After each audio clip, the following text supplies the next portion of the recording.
All right, and here we are with another episode of the Knights of Transformation, where you're basically going to learn all kinds of cool things about transforming your organizational culture or team culture to, well, basically be more awesome in multiple ways. And today we're going to be talking about productivity from none other than Peter Ong, the productivity expert. And he's not only written a whole bunch of books on this, but I mean, he's done research and all kinds of stuff.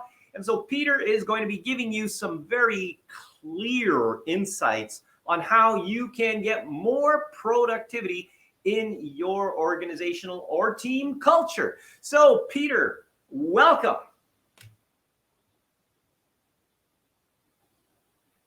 Ah, Peter, I can't hear you, man. What happened?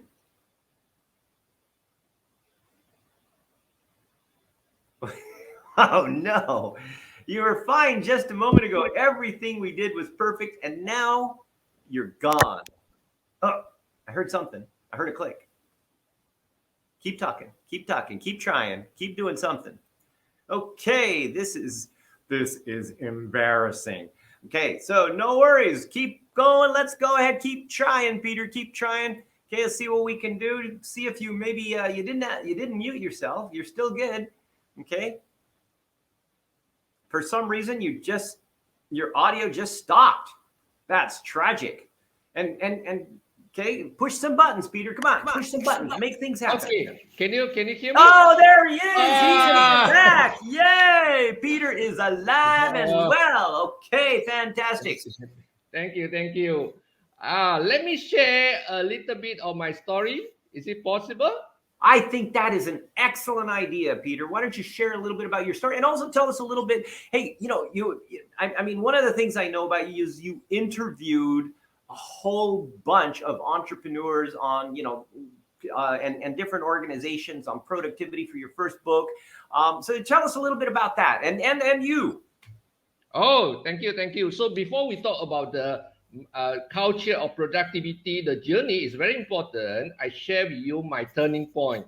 As Arthur mentioned, I have actually interviewed 100 entrepreneurs in 4 months. And what you may be curious, what actually motivated me? Now, back in 3rd February 2012, I actually saw a newspaper advertisement and 100-year anniversary for an organization. That really stunned me. How can a company start, grow, excel in 100 years? And yet many SMEs with a great idea, great products are struggling constantly. What is the missing link? I actually dreamed of writing a book, and that advertisement changed my life.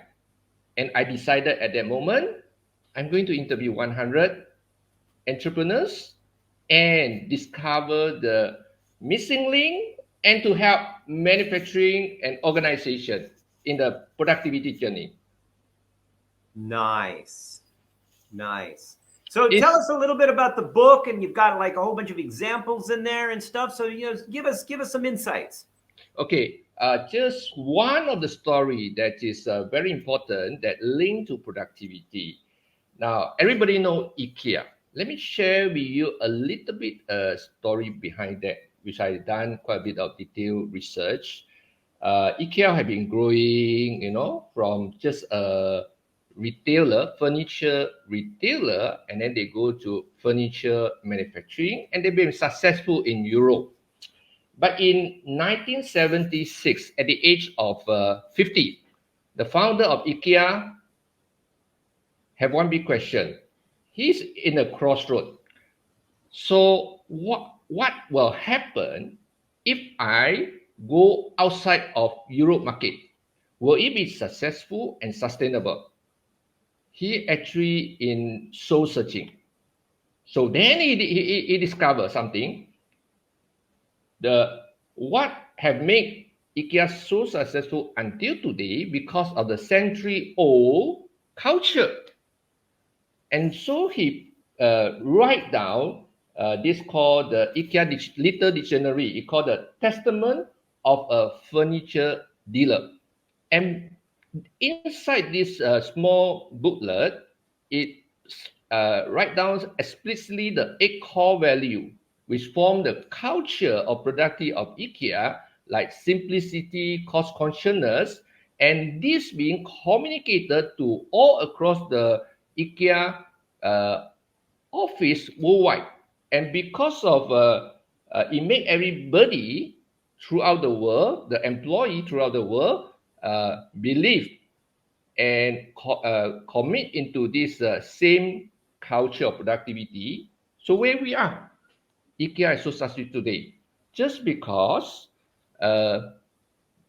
they put into the idea, communicate, and make everybody believe and practice it day in, day out. You know, Peter, that is, really brilliant. Now here's one of the things though. Most organizations, they all have core values. Okay. The problem is most people don't actually believe in the core values. So what would you say would be a secret to getting people to essentially buy into the core values and actually live them?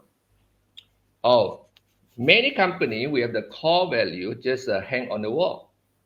And the top management understand, the management understand, but it didn't cascade down. Remember, when you go to the war, it's not the general, it's the army that go and fight the war. Always remember, the bottom line and the frontline people produce the bottom line result. So what happened is that the top is very committed, but it didn't cascade down. So let me share you another idea that I so admire this organization. So this company actually in China back in 1984. It's a small refrigerator factory. They almost near bankruptcy, but today they are number 1 electrical appliance in China. So let me share you a little story about this. So at that time, 1984, it's just a small refrigerator factory. The quality is terrible, terrible, terrible. So until the new CEO have no choice and bring up all the 76 defective refrigerator in front of the factory, gather all the employees, and he say, today I'm going to whack, with a big hammer, the refrigerator. And the production manager say, boss, hold on. Please cut my salary. The new CEO say, no way. Today, if I don't, damage all this defective, the refrigerator, tomorrow the customer will get rid of us. We are gone. So then he use a big hammer, whack the refrigerator and burn it. And that awakened the whole factory, the whole employee. So what he actually do, he actually go to Panasonic in Japan and learn the Kaizen culture. And then he modify a bit. So he share with his employee, today, I want you to improve 1% a day. Not more, not 2, not 5, not 10%. If I, as a CEO, I do 1% a day, but none of you do, it's just a very minimal changes. But if one department do, everyone 1% a day for 365 days, there'll be some changes. But not good enough. But let's say we have 100 people, everybody just 1% for 365 days. Imagine that company. And it actually turned around the company and just not unstoppable. Because of what? He didn't treat that productivity as a method, but he instilled that productivity as a culture that every army, the employee, believe and act and do it wholeheartedly. So that's why you mentioned, Arthur, correct. Many companies have core value culture, but the question is, do we live out the core value and culture? That is the whole difference. So what's the name of the company? I'm curious. I forget. Higher. All right. Okay. So now, if we're going, because we've got people out there that have different sizes of organizations. Okay, some of them are in charge of a department. Some people are in charge of a team. Some people are, C-level in charge of large organizations, and some people have their own businesses. So, what would be some advice that you could give generally, okay, to create, or at least some steps that people could do to go ahead and start creating a productivity culture? Let's just say 5 things that they should do. Oh, so first thing, I always use this as a metaphor. If you want to build a 20th high-rise building, just like imagine you're going to build your organization like 20 high-rise, 20 floor high-rise building. You need the bricks, and bricks are 90%. So what is actually the bricks? Communication. Everybody communicate, but the question is, you communicate effectively or not effectively? That's the key point. And today I'm going to share with you color-brain communication, which actually help us to understand how people process information differently. That actually is I call myself communication unlock, the secret code. So once you understand this, then the pillar is the leadership, because with the effective communication, then you get the effective leadership. And because in these two combined together, different people understand to able to get information correctly, then it will lead to effective decision. And that is the tricky part, and that is not easy. So once a leader can have achieved the effective decision, what will be happen? Effective teamwork and effective result, higher profit. So all sum up together. So communication effectiveness, leadership effectiveness, decision making, teamwork, and effective result. So that is for the fundamental. So the next level we want to go is about culture, to nurture the culture.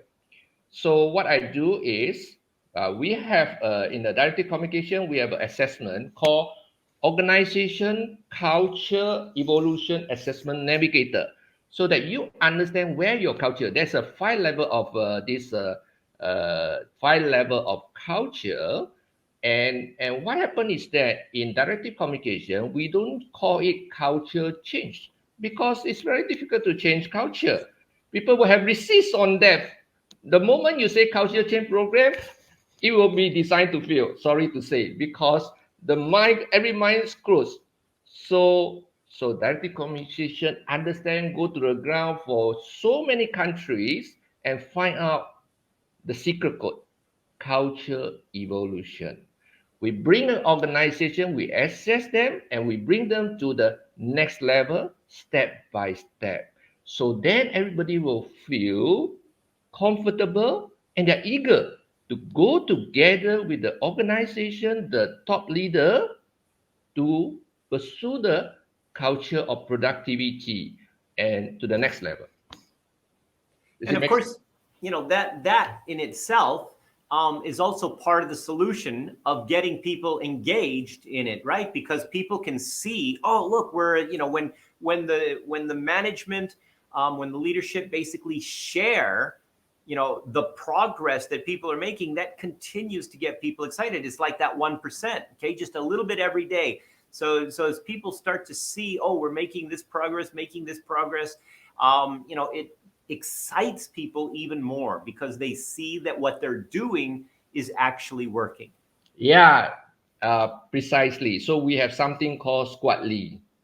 So the squad lead is what you call apps that we divide into groups, and each group will have some tasks to do, and they will give instant feedback It just spend 5 minutes each person. The feedback between peer to peer, and then with the manager to the peer, and so on.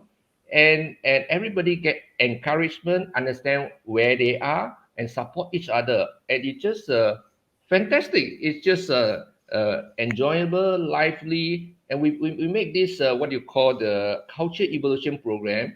It's enjoyable, and it's not a resistant thing on the beginning. So our this directive communication ocean this culture evolution program have been successful in many countries and many type of organization.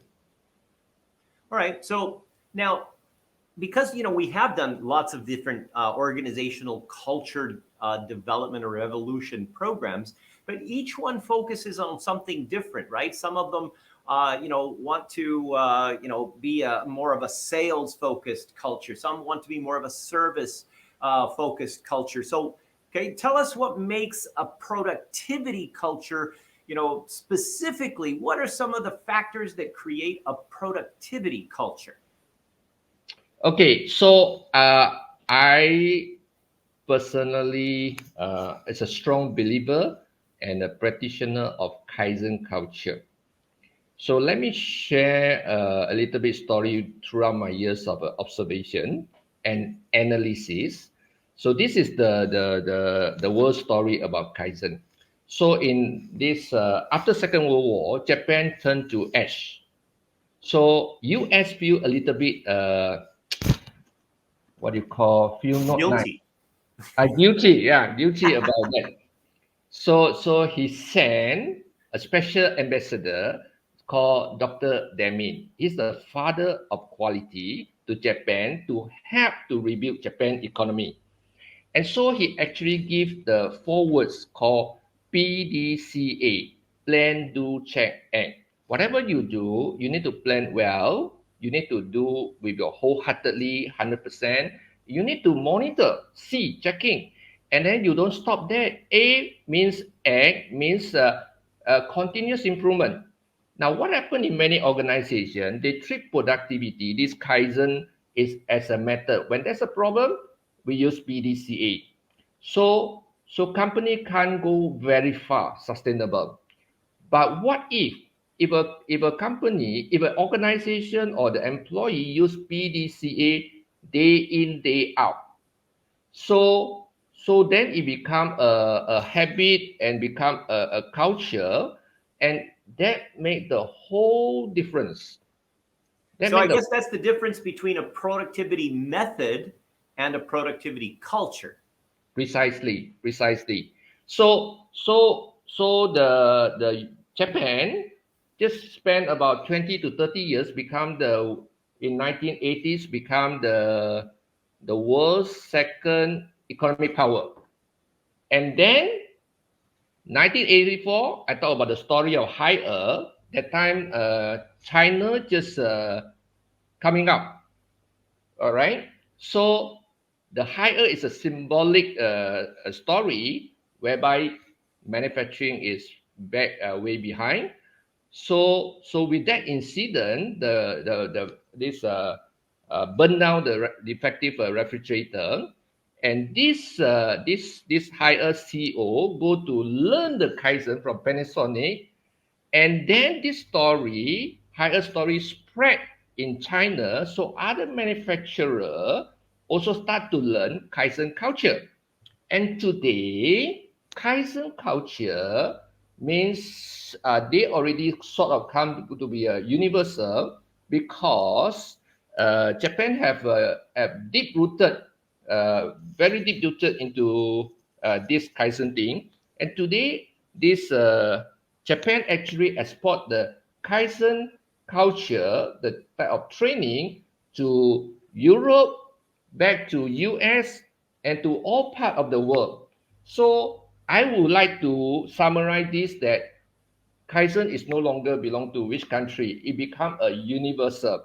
So that's why I'm very passionate on this culture of productivity. We don't stop in productivity method. So that is make us a short-term success.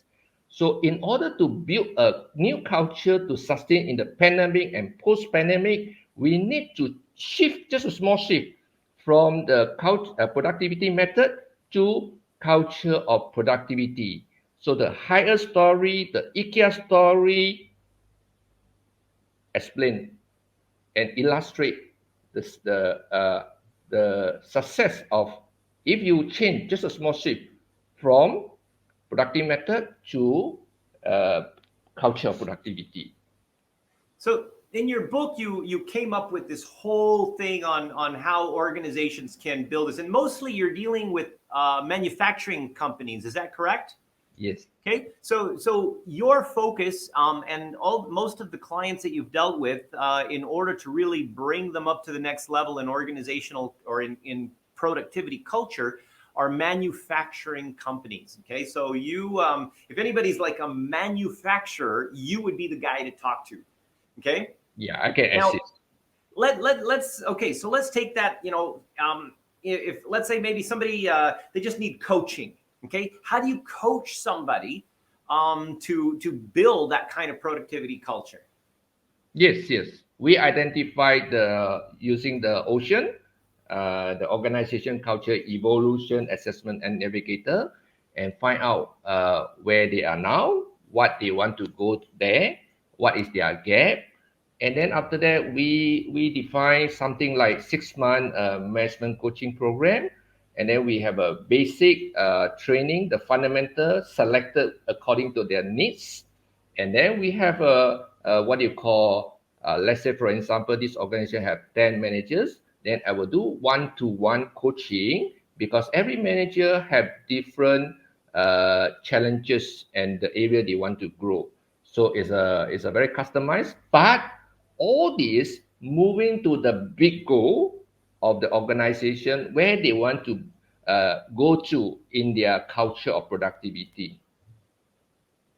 Okay, all right. Okay, so now if somebody, let's say for example, what would you actually, well, what would you say are the biggest problems that organizations, or at least specifically manufacturing organizations, need to overcome in order to build a productivity culture? What would you say the biggest hurdles or barriers are?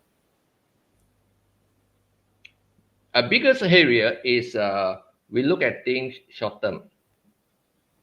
There's a problem, we solve it, and then we don't use it day in day out continuously. So let me share with you. This is my years of observation. I have communicated, I have interacted and worked with hundreds and thousands of manufacturers. So those who are very successful adopt Kaizen or productivity as a culture. Those who are just uh, okay and sustainable or surviving, they just do it as a method.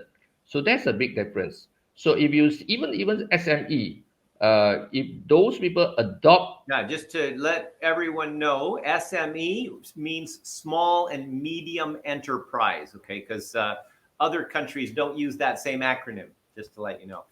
yeah, yeah, correct, I agree. So why the SME not able to, like what after you mentioned, why some company not able? Because it's the mindset shift. They are constantly struggling with manpower issue, money issue, marketing issue, machinery issue. So they didn't really understand this part.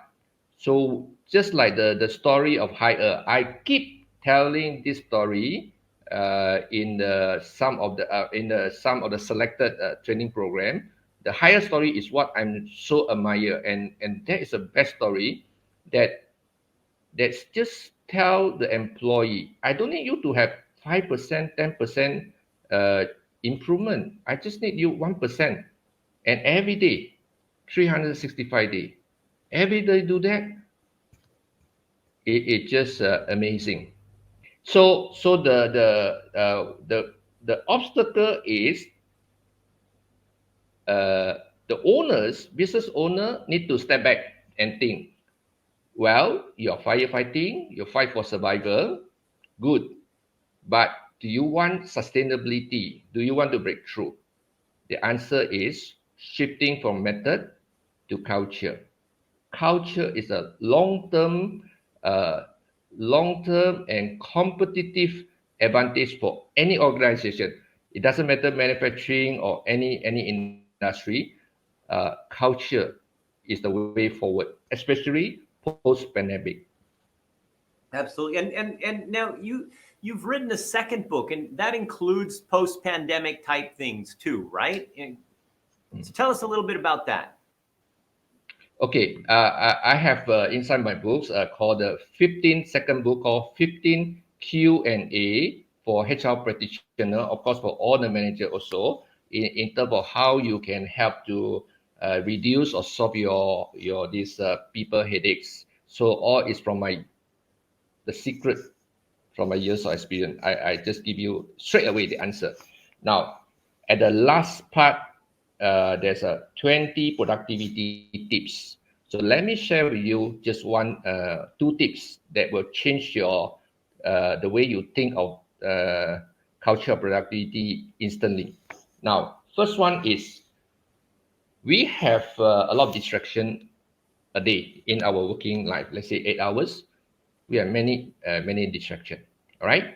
So if you able to identify those non-value added activities, those distraction, you able to reduce just 20 minutes a day. 20 minutes time 20 days a month time 12 months is equivalent to 10 working days you will save. Another one is,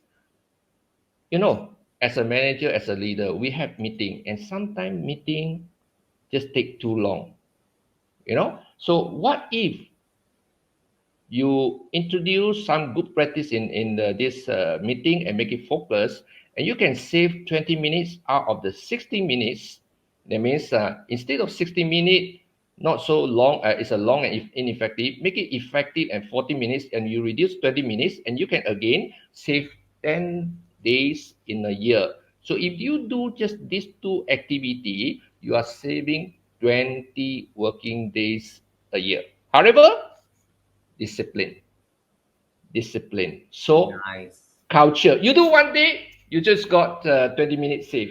But if you do consistently, make it your habit, because I always believe you have 1 million habit, it become naturally just be the culture. Similarly, core value.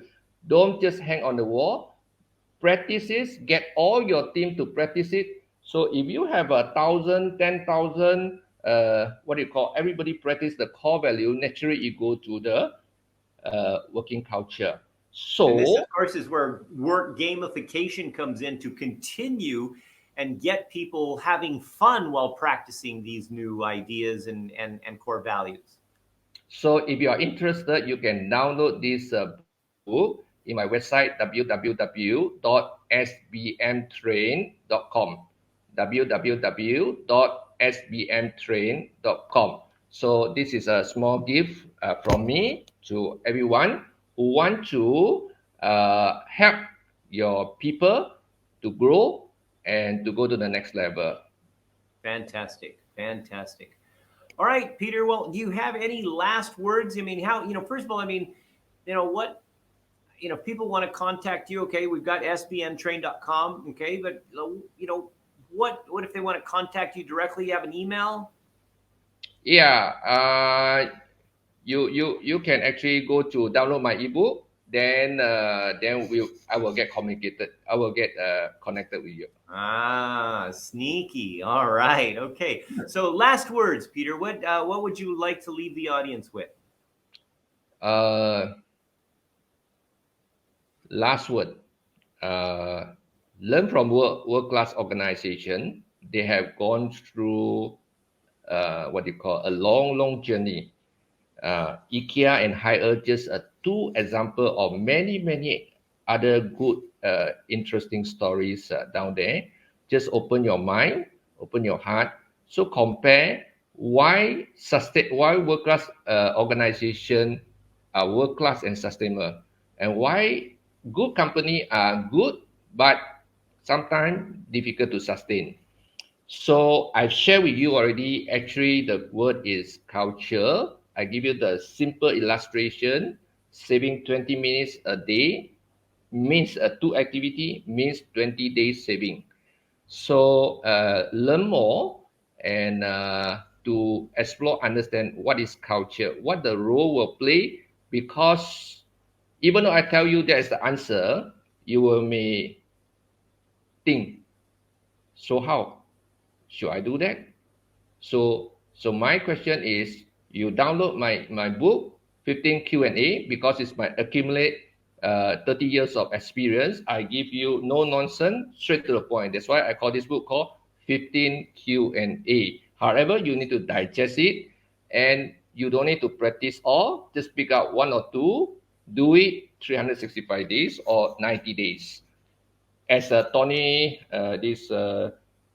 Robbins say, if you want to change a habit, do it daily for 90 days. So this is the last encouragement word to everybody. All right. All right. Brilliant.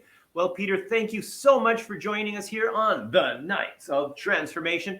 And well, I really appreciate you coming on and sharing your wisdom. Thank you, Arthur. Thank you very much for the kind opportunity.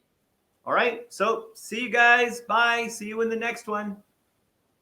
See you.